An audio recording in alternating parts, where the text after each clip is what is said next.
మంధని అని ఒక గ్రామం, చూడడానికి చిన్న గ్రామం. కానీ ఎప్పుడైనా మంధని మాత్రం వెళ్ళి తీరాలి మీరు. మంధని వెళ్ళకపోతే మాత్రం ఏదో దోషం చేసినట్టే. అసలు చూసి తీరాలి. అక్కడ లక్ష్మీదేవి వెలిసింది. ఎంత చమత్కారంగా ఉంటుందో తెలుసా దేవాలయం. మీరు దేవాలయం ప్రాంగణంలో వెనక తలుపు తీసుకుని ఒడ్డున నిలబడితే ఆ వెనక ఉన్నటువంటి సరోవరం కనుచూపు మేర ఉంటుంది చెరువు. ఎంతంత తామరలు వికసిస్తాయంటే ఇంతంత తామర పూలు వికసిస్తాయి. అవే తీసుకొచ్చి అక్కడ లక్ష్మీదేవికి పూజ చేస్తారు. ఇంకా చమత్కారం ఏమిటంటే అక్కడ ఒక దక్షిణామూర్తి దేవాలయం ఉంది. దక్షిణానికి తిరిగి ఉంటుంది శివలింగం.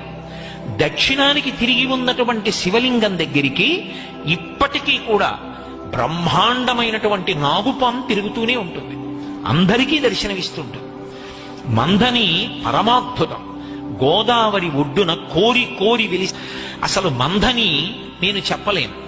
దాని వైభవం ఏమో అనుకున్నాను. కానీ నేను ఆ మందని వెళ్ళి తెల్లబోయాను. ఆ మందనిలో ఇప్పటికీ కూడా మీరు ఓ 1000 మంది బ్రాహ్మణులకు భోజనం పెడతాను అని సంకల్పం చేస్తే 1000 మంది బ్రాహ్మణ కుటుంబాలు, 1000 మంది బ్రాహ్మణులు మీకు వెంటనే దొరుకుతారు భోజనం పెట్టడానికి. చిత్రం ఏంటంటే తెల్లవారేటప్పటికి ఎవరింటి అరుగు మీద కూర్చుని వాళ్ళు సంధ్యావందనాలు చేసుకుంటూ ఉంటారు. బ్రహ్మాండమైనటువంటి గౌతమి ప్రవాహం.